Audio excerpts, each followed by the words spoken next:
All right, good afternoon, everybody. My name is Kevin McMahill. I'm the sheriff of the Las Vegas Metropolitan Police Department, and we are collectively here this morning to give you an update on the Cybertruck explosion at the Trump Hotel on Las Vegas Boulevard yesterday. Our work never stopped, as many of you went to sleep last night, and I just want to give you an update on a lot of what it is that we found through the processing of the Cybertruck. This is a joint investigation involving the FBI, the ATF, the Las Vegas Metropolitan Police Department, and these folks worked through the night and found a lot of stuff that is very useful for this investigation. As you look at this Cybertruck here, we had to transport this down to our fleet services so that we could really get through this thing. And I remind you that the subject inside wasn't able to be removed for a very long period of time because he was burnt beyond recognition. And so as we continue to move through this, I'm going to talk a little bit about his identity and what we believe, but I would like to highlight a couple of things that the teams found inside of the Cybertruck that are useful to the investigation. And that, first and foremost, is a military identification. We also found a passport. We found a Desert Eagle 50 caliber semi-automatic pistol. And if you'll notice on a lot of these guns that we're going to talk about here, they're almost just burnt beyond recognition as well. There's a SLR model B30 semi-automatic firearm, number of fireworks that were still in the vehicle that had to be removed. Notably, we found an iPhone and a smartwatch, and then several credit cards were also in the name of our subject. Our subject is 37-year-old Matthew Livelsberger. He's of Colorado Springs, Colorado, born July 22nd of 1987. Now, as you'll see here on a picture of his driver's license, let's see, the question really still remains for me, and I know that there's a lot of you folks in the media that are identifying this person as the person in our vehicle. As I mentioned to you already, his body is burnt beyond recognition. And I do still not have confirmation 100% that that is the individual that was inside of our vehicle. And so as I'm calling it now, the subject or person of interest, I will not come back until I have the confirmation through DNA or medical records that this is indeed, in fact, the subject inside of the vehicle.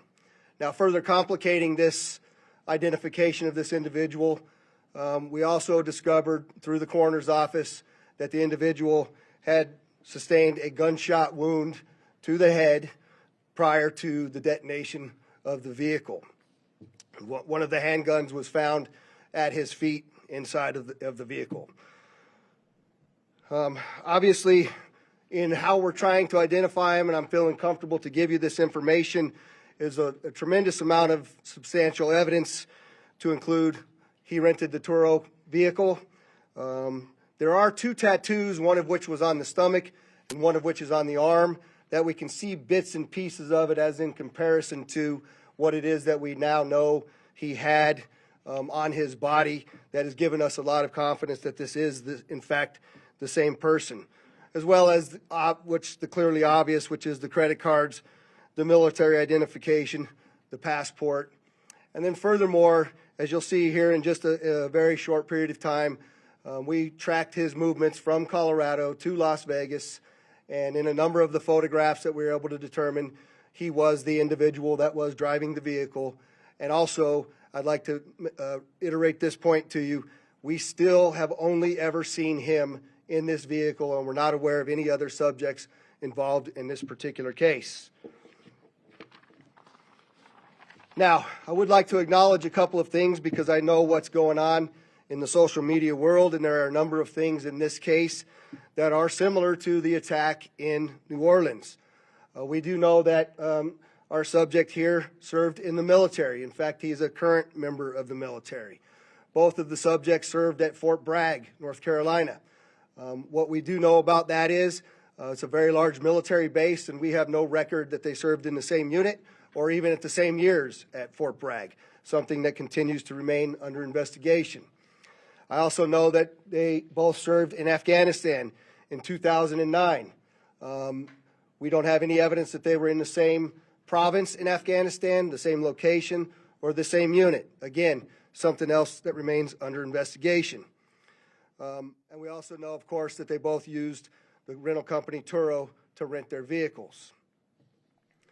As far as his military background, it's been confirmed by DOD that he was indeed in the United States Army. He was also a Green Beret operations sergeant who spent most of his time at Fort Carson, Colorado, and in Germany. He was on approved leave from Germany, where he was serving with the 10th Special Forces Group. He was also previously in the National Guard and the Army Reserve. I'd like to point out to you that through exceptional joint investigative effort, we've gotten to a place where we believe we can show you his route to Las Vegas from Colorado, and Carlos will put up the map there for you. And we know that he rented the Cybertruck in Denver on December 28th. We tracked his movements through the Tesla charging stations to Monument, Colorado on December 30th. On the 31st of December, the truck was charged in Trinidad, Colorado, Las Vegas, New Mexico, and Albuquerque and Gallup, New Mexico. On January 1st, the truck was charged in Holbrook, Flagstaff, and Kingman, Arizona. We last tracked the truck in Kingman at 05:33 yesterday morning. The truck was first spotted in Las Vegas at 7:29 a.m. yesterday. And Carlos will pull up a picture of the truck pulling onto Fashion Show Drive here. And that picture was observed at about 7:34 a.m. We know that he pulled into the Trump Valet, and I believe we have a video of that. You can see the Cybertruck highlighted there.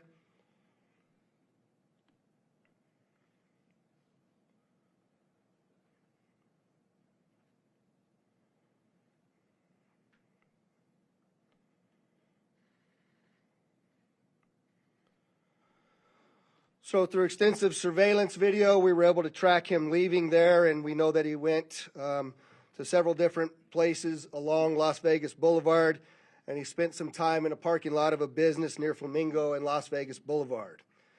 We didn't have a video of the truck pulling back onto Las Vegas Boulevard from the sands.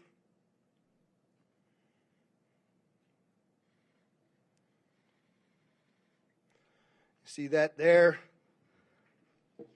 That's north on the boulevard from Sands at 8:39, where he then immediately heads to the Trump Hotel, pulls into the valet area, and as of course you all know, the explosion occurs within 17 seconds of his arrival at the valet.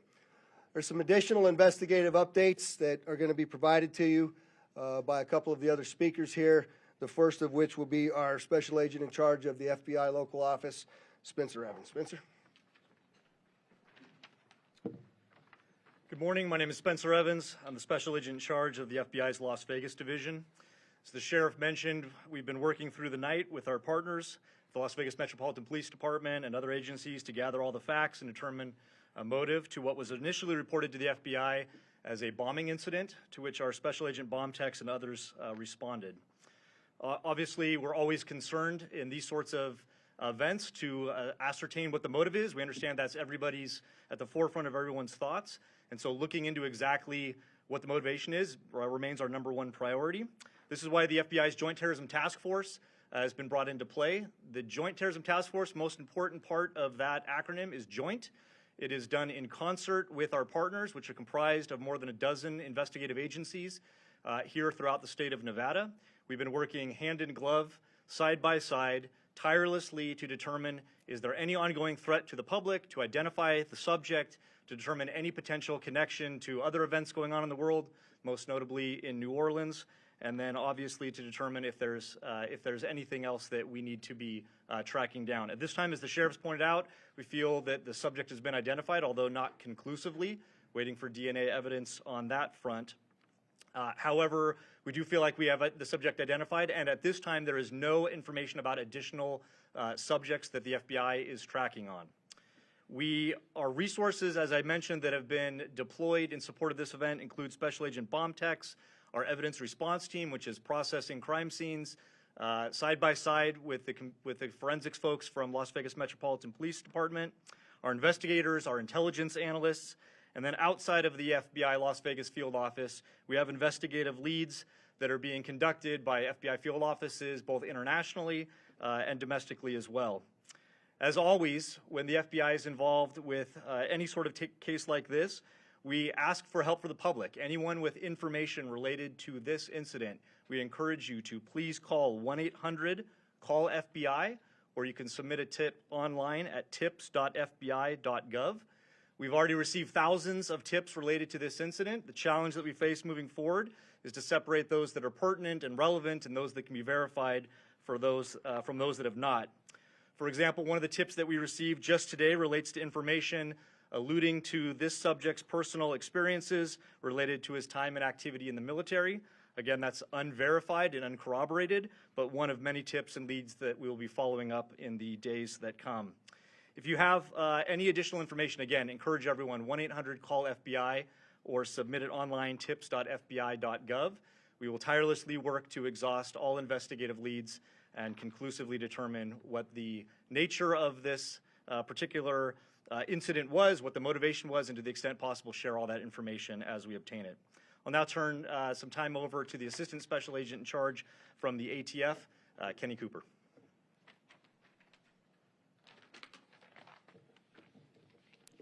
Good morning, everybody. My name is Kenny Cooper. I'm the Assistant Special Agent in charge of ATF San Francisco Field Division. ATF is bringing our expertise in post-blast investigations and our crime gun intelligence to specifically assist in this investigation. I will tell you that our Special Agent bomb techs are working with FBI and with Las Vegas Metro and sifting through that post-blast debris to find components and investigative leads that will derive from that evidence process. We're too early into that investigation process to give any determination as far as how this device was initiated. I will say that we do know that the components primarily consist of fireworks, mortars, aerial shells, and are all consumer fireworks. Nothing commercial grade has been discovered at this point, and we've identified some fuel enhancers like the Coleman fuel and BP racing fuel and some explosive targets that can be purchased at any sporting goods store. We've also, as the sheriff mentioned, we've identified 2 semi-automatic handguns recovered from the Tesla. We have successfully traced those firearms, and I can tell you that Matthew Livesberg lawfully purchased both of these firearms on December 30th, 2024. We have agents following up those investigative leads. We know exactly where those firearms were purchased, and we will share any developments from those leads as they come in. Thank you.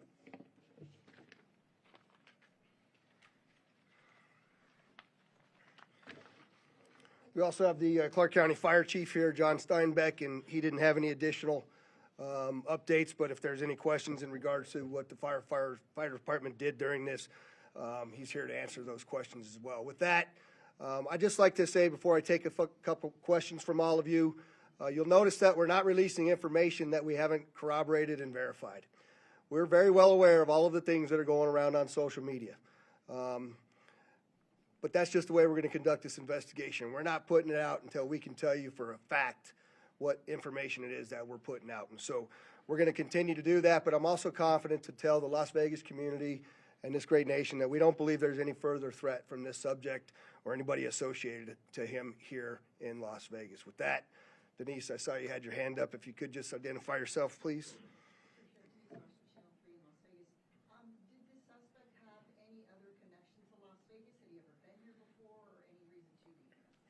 So the question was, did the subject have any ties to Las Vegas, or had he ever been here before? I do believe we had one instance a number of years ago where he stayed at a local hotel, but we're still trying to verify that information as well. Sir? David Charles, KLAS TV. There was, you have a gentleman in a Cybertruck, Trump Hotel. There's information that the FBI was in Colorado Springs last night, possibly at this gentleman's home. I think I'll let Spencer answer that question. Yeah, so as I mentioned, the motivation at this point is unknown. We are, as I mentioned earlier, following investigative leads both domestically and internationally as well. And so that includes search warrants and witness interviews, collecting forensic information, and basically trying to compile the facts. And so there's investigative activity taking place literally around the globe, trying to determine what the potential nexus is. But at this time, at this particular moment in time, as the sheriff aptly said, we have to focus on what we know and what we don't know. We know we have a bombing, absolutely, and it's a bombing that certainly has factors that raise concern. It's not lost on us that it's in front of, of the Trump building, that it's a Tesla vehicle, but we don't have information at this point that definitively tells us or suggests it was because of this particular ideology or any of the reasoning behind it. That's the purpose of the investigation that we're conducting, is to get to the bottom of exactly what happened, why and how. Sir. Tim Caputo with KBC in Los Angeles. You mentioned a number of similarities between this case and the one in New Orleans. How far in the investigation process do you guys go to try to rule out that they are connected, knowing that you already have a couple things that seem to connect them together? So the question is how are we working to rule in or rule out any connections to the New Orleans event?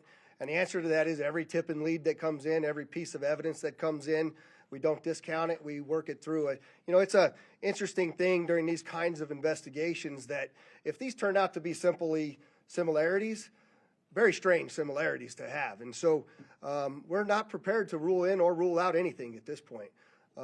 There's lots more for us to do in this investigation. We haven't even gotten into the phones or the computers, which are usually very, very instructive and informative to us as we investigate. And we've got a lot more work to do to trace him, to see the stores that he went to rule out anybody else. Lots of investigative work to do, and we're just trying to give you an update on what we know now that is factual. Was the gunshot wound to his head self-inflicted? We believe the question is, was the gunshot self-inflicted? And we do believe it was, since he was the only person in the vehicle, and it occurred immediately prior to the vehicle blowing up. Back there, sir? Yes, sir. Morgan Chesky, ABC News. With the evidence you've seen so far, are you comfortable now calling this a suicide mission? The question is, am I comfortable calling it a suicide mission? I'm comfortable calling it a suicide with the bombing that occurred immediately thereafter. I'm not giving it any other labels. And with the friends and family you've spoken to so far, have they shared any prior red flags? The question is, did we have any of the family members share any particular red flags? Again, I'll go back to what I know is circulating on social media, but none of that has been verified at this point. And final question, real quickly. All the components you found inside the Cybertruck, were they all purchased in Colorado? The question is, were all the components found inside of the Cybertruck purchased in Colorado? And I don't know the answer to that. That's part of why we're doing the extensive part of the investigation. Hi, O'Neill, Associated Press. Can you talk a little bit about the security measures you have in place at the hotel now? So, as you all know, we had just successfully completed a New Year's Eve event where hundreds of thousands of people come to Las Vegas. I've extended our posture just like it is for a New Year's Eve event, where I have thousands of police officers that are working day in and day out. Obviously, dozens and dozens of people that are working on this investigation as well. We'll continue to look at what that security posture looks like, but I'm confident in the safety of our community as we move forward. Go ahead in the middle there. Channel 13 here in Las Vegas, ABC. Did Luxembourg have any sort of criminal record at all? And also, do you know when that Turo vehicle was rented? The question was, is there any criminal record? None that I'm aware of. That has not been brought to my attention that he had a criminal record. And I said that the Cybertruck was rented on December 28th in Denver, Colorado. Right here?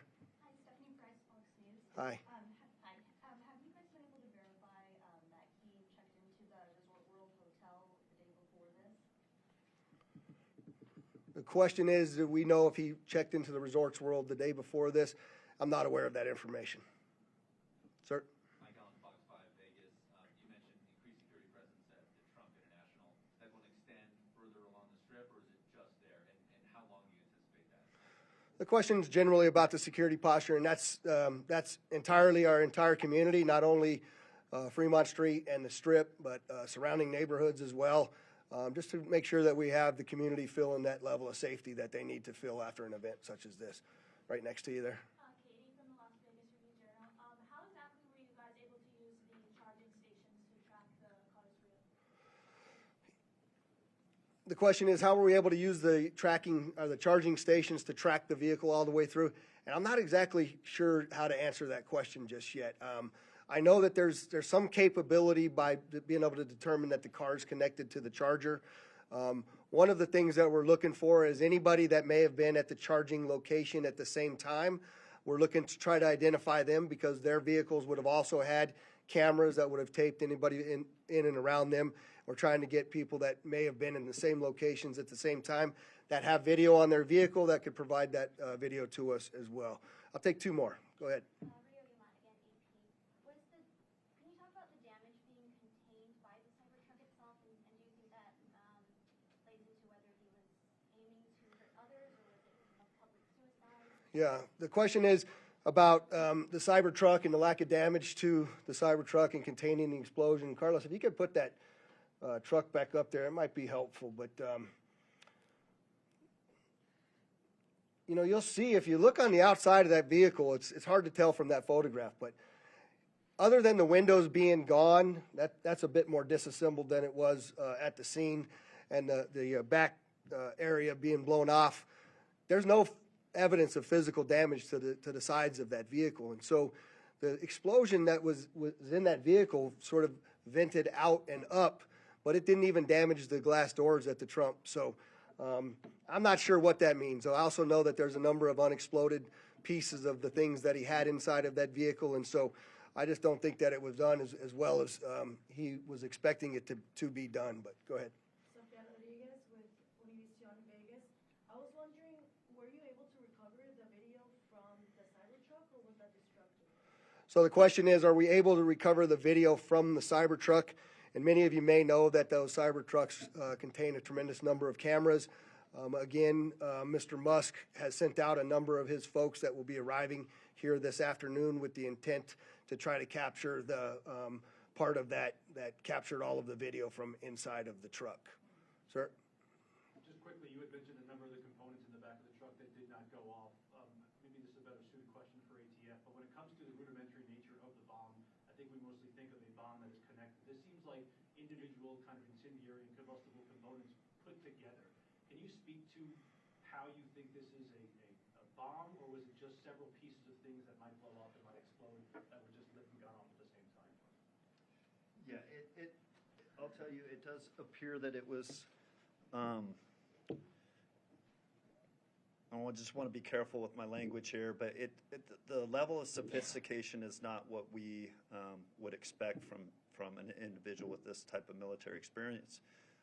That most of that, the materials inside that Tesla were fuel to help fuel a greater explosion. But it's too early to answer any question as if there was sophisticated connectivity to those components to make it ignite in the way that it did. All right, there was one last hand over here. I'll take your last question. Or maybe this is for Special Agent Evans, Mike Carter, Newsmax. Any idea if the suspect has been in touch with any outside terrorist groups? Has this investigation extended globally? The question is, do we know whether the subject's been in touch with any outside terrorist groups or if it's been investigated globally? And Spencer, you want me to? Okay. So the question about whether it's being investigated globally, absolutely. Like I said, we're running down investigative leads around the world. No information that we're aware of right now that connects this individual to any terrorist organization around the world. But that's obviously the thrust of the investigation, is ruling out that there's any sort of terrorism nexus, and then again, getting at what the ideology is. We appreciate you all coming, and we will be back before you when there's substantial updates to provide to you. Thanks for all your great work.